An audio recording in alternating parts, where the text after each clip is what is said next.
नमस्कार, खबर अब तक में आपका स्वागत है। मैं हूं सुचिस्मिता। आज इस बुलेटिन में हम याद करेंगे भारत के मिसाइल मैन को। बात करेंगे राजस्थान जैसलमेर बस अग्निकांड की, रामगढ़ पुलिस के मुस्तैदी की, साइबर ठगी की, बोकारो में मजदूर आंदोलन की और आखिर में बात होगी जेएमएम के धरना प्रदर्शन की। लेकिन दिन भर की तमाम बड़ी खबरों के पहले आइए नजर डालते हैं अब तक की सुर्खियों पर।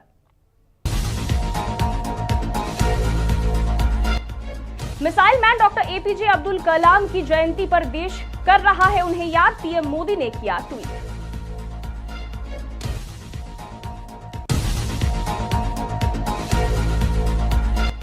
जैसलमेर बस अग्निकांड, 21 लोगों की मौत, 10 साल के मासूम की भी गई जान।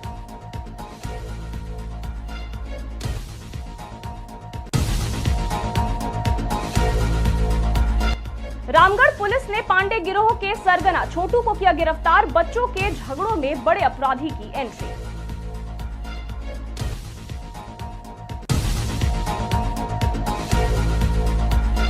पीएम किसान योजना के नाम पर साइबर ठगी, छात्र के खाते से गायब हुआ 1.25 लाख रुपए।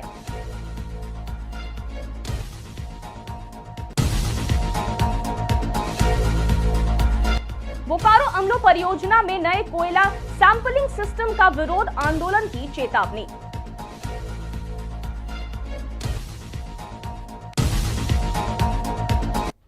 अब बढ़ते हैं विस्तारित खबरों की ओर।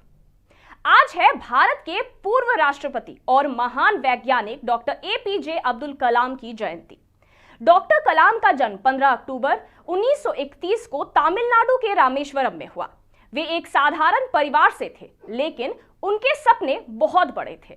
उन्होंने इसरो और डीआरडीओ में काम करते हुए भारत के मिसाइल और अंतरिक्ष कार्यक्रम को सफल बनाया, जिससे उन्हें मिसाइल मैन ऑफ इंडिया कहा गया। 2002 में वे भारत के 11वें राष्ट्रपति बने और हमेशा युवाओं के लिए वे प्रेरणा बने रहे। उनका कहना था कि सपने वो है जो आपको सोने नहीं देते। प्रधानमंत्री नरेंद्र मोदी ने ट्विटर पर लिखा, डॉक्टर एपीजे अब्दुल कलाम जी ने भारत को सशक्त और आत्मनिर्भर बनाने में अमूल्य योगदान दिया। उनका जीवन हम सभी के लिए प्रेरणा है। डॉक्टर कलाम भले ही हमारे बीच नहीं है, लेकिन उनके विचार और सपने हमेशा भारतवासियों के दिलों में जीवित रहेंगे। वहीं भारत के राष्ट्रपति श्रीमती द्रौपदी मुर्मू ने भी दी श्रद्धांजलि। राजस्थान के जैसलमेर में हुए भयानक बस अग्निकांड में घायल 10 साल के बच्चे ने जोधपुर में इलाज के दौरान तोड़ा दम। इस दुखद हादसे में अब तक 21 लोगों की जान जा चुकी है। वहीं प्रधानमंत्री ने ट्वीट कर इस हादसे पर गहरा शोक व्यक्त किया और प्रभावित परिवारों के प्रति संवेदनाएं प्रकट की। उन्होंने घायल लोगों के शीघ्र स्वास्थ्य लाभ की प्रार्थना की। साथ ही मृतकों के परिजनों के लिए प्रधानमंत्री राष्ट्रीय राहत कोष यानी पीएमएनआरएफ से 2 लाख रुपए और घायलों के लिए 50,000 रुपए की अनुग्रह राशि देने की घोषणा की है। अपराधियों के हौसले लगातार पस्त करने वाली रामगढ़ पुलिस ने एक बार फिर अपनी मुस्तैदी और दक्षता का परिचय दिया है। गुप्त सूचना के आधार पर त्वरित कार्रवाई करते हुए पुलिस ने पतरातू थाना क्षेत्र के ग्राम साकुल स्थित आम बगीचे में छिपे कुछ संगठित अपराधियों को धर दबोचा। सूत्रों के अनुसार पकड़े गए अपराधी किसी बड़ी घटना को अंजाम देने की साजिश रच रहे थे, लेकिन पुलिस अधीक्षक रामगढ़ की सतर्कता और तेज कार्रवाई ने उनकी पूरी योजना पर पानी फेर दिया। पुलिस टीम ने मौके पर कई आपत्तिजनक वस्तुएं भी बरामद की, जिनकी जांच जारी है। रामगढ़ पुलिस की इस कार्रवाई से स्थानीय लोगों में राहत की भावना है, जबकि अपराधियों में हड़कंप मचा हुआ है। जिले में कानून व्यवस्था को बचाए रखने के लिए पुलिस की लगातार कार्रवाई का यह एक और सफल उदाहरण है।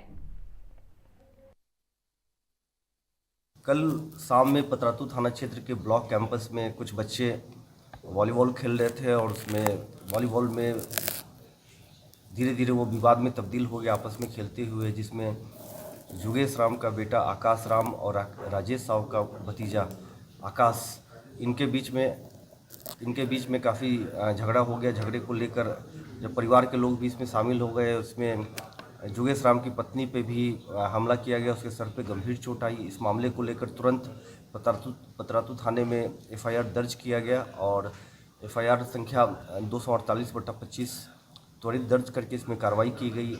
इसी बात को लेकर कल रात को लगभग 11 बजे मुझे सूचना प्राप्त हुई कि राजेश साव पुनः जुगेश राम के फैमिली से बदला लेने के लिए योजना बना रहा है और आपराधिक गिरोह पांडे गिरोह का वो साथ लेकर कुछ बड़ी घटना को अंजाम दे सकता है।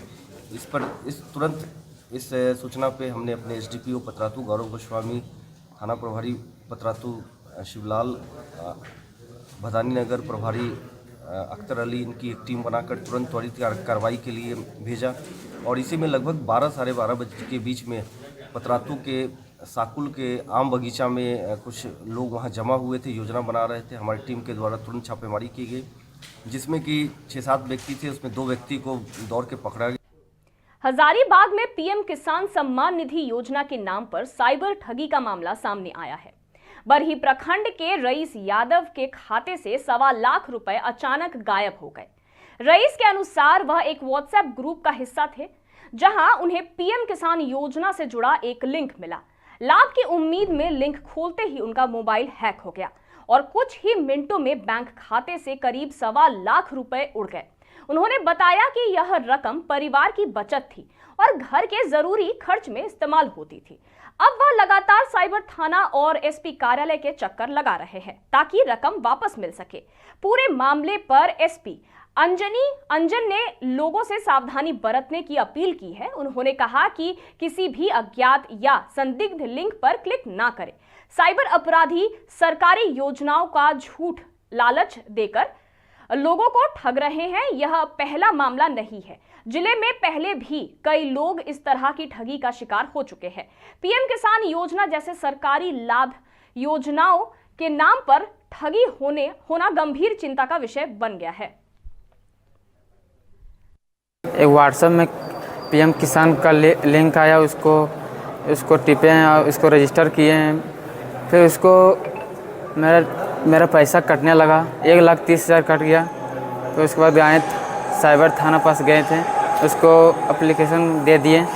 फिर आए, फिर पैसा कटने लगा, पूरा मोबाइल हैंग हो गया, कोई काम नहीं करने लगा मोबाइल। अपना चेक करने की कोशिश की लेकिन नहीं चेक हुआ। पता कैसे चला कि पैसे कट रहे हैं? वही फिर गए बरही, एगो आता है सेंट्रल के एक पासबुक आता है मोबाइल के ऐप से, उसे फिर पता किए। फिर उसको पता किए, फिर देखें इस तरह कट रहा है। फिर इसी तरह पूरा फैला दिए इस तरह करके। कितना पैसा कटा तुम्हारा? 1,30,000। बोकारो जिले के बेरमो कोयलांचल में सीसीएल के ढोरी एरिया के अमलो परियोजना में ट्रक मालिक, डीओ होल्डर और मजदूरों ने एक कोयला सैंपलिंग सिस्टम का विरोध किया। अमलो ट्रक ओनर एसोसिएशन के अध्यक्ष राजन साव का कहना है कि 1 अक्टूबर से लागू यह प्रणाली सैकड़ों लोगों की रोजी रोटी पर असर डाल रही है और केवल बड़े उद्योगपति को फायदा पहुंचाने के लिए बनाई गई है। वहीं लेबर एसोसिएशन के अध्यक्ष संतोष सिंह ने चेतावनी दी है कि यह नीति भ्रष्टाचार और भुखमरी दोनों को बढ़ावा दे सकती है। एसोसिएशन ने कहा कि अगर सैंपलिंग सिस्टम वापस नहीं लिया गया तो वे बड़े पैमाने पर आंदोलन करेंगे। वो ग्रेडेशन ये लोग पहले करवा लेते हैं और ग्रेडिंग करने के बाद हम लोग को बिडिंग करवाते हैं, जिस पे ग्रेड तय होता है कि वासरी 3 है, वासरी 2 है, वासरी 1 है, 4 है।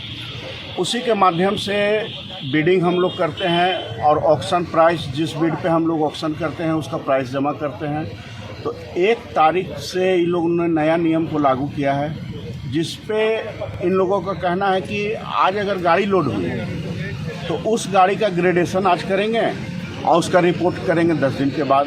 तो 10 दिन तक क्या हमारी गाड़ी खड़ी रहेगी।